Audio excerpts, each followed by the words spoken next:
Colorado lawmakers wrestle with cutting $3 billion from next year's budget. Phil Lindeman, Krystal, 93 News. First, traffic on the I-70 mountain corridor is creeping closer to pre-shutdown volumes, with nearly 23,000 vehicles Saturday, the busiest single day since mid-March. More than 64,000 vehicles total passed through both sides of the Eisenhower Tunnel Friday through Sunday, up 18% compared to the previous weekend, but still down 33% compared to the same weekend last year.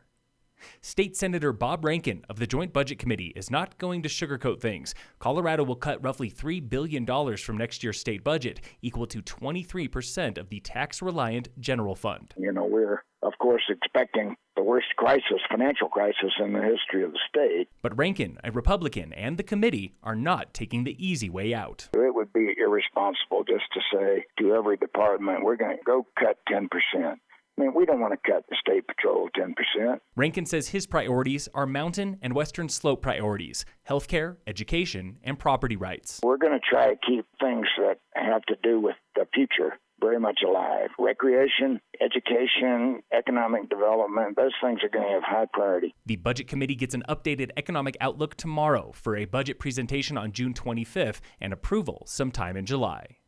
Summit County Sheriff responded to 21 calls for public health violations last week, the fewest since late April, and wrote no citations. 9 calls came from unincorporated Summit, and 6 came from Breckenridge, most related to gathering size. Deputies have responded to 80 health order calls in the past 3 weeks, and still no citations.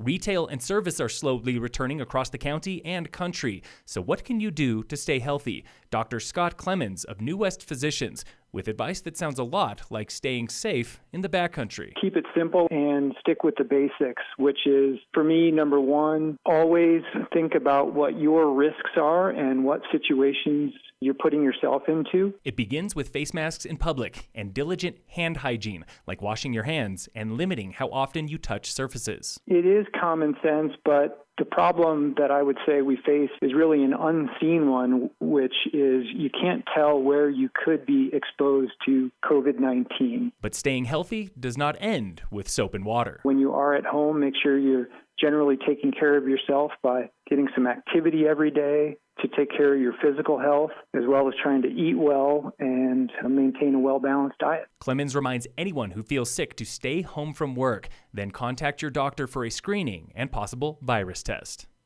It's opening day of construction on the $14.1 million GAP project, bringing 2 continuous lanes to Highway 9 between Frisco Main Street and the Adventure Park. But that's not all. Elise Thatcher with CDOT. Providing a pedestrian underpass between the Peninsula Recreation Area and the County Commons.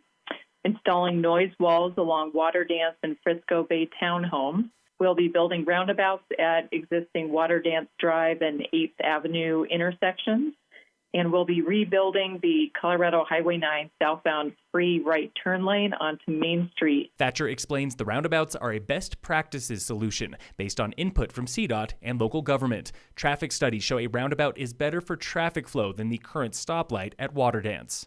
Construction there runs through November this year and continues next summer, ending in November 2021. Expect up to 20-minute delays this summer. Breckenridge Film Fest is bringing the big screen straight to your living room with a month-long screening of Diana Kennedy, Nothing Fancy, as part of its dinner, drinks, and a show series. Nothing Fancy tells the life story of Diana Kennedy, a British expat living in Mexico who once trained Bruce Carlton, the executive chef at Mi Casa in Breck. Says Carlton, "I was blessed with the opportunity to study Mexican cuisine with Diana at her home in Mexico. I hear her voice in the kitchen every day." Tomorrow, May 12th, is a free Q&A with director Elizabeth Carroll, hosted on Zoom by yours truly, Krystal Media News Director Phil Lindeman. That's tomorrow at 7 p.m. Find details online at breckfilmfest.org.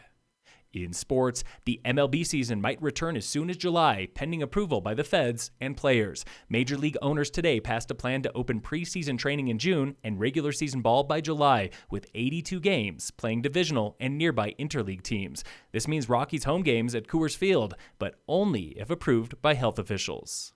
And in local sports, brought to you by American Family Insurance, the Weiss Agency, Summit County Sheriff tallied 468 vehicles at 26 trailheads this past weekend, Friday through Sunday, nearly twice as many as the previous weekend, but with 2 fewer tickets. Deputies wrote 6 tickets for illegal trailhead parking this weekend, including 3 at Buffalo Mountain and Wilderness and 2 at Quandary Peak. Quandary, Buffalo, and Loveland Pass were busiest, with more than 40 vehicles each on Saturday afternoon. Phil Lindemann, Krystal, 93 News.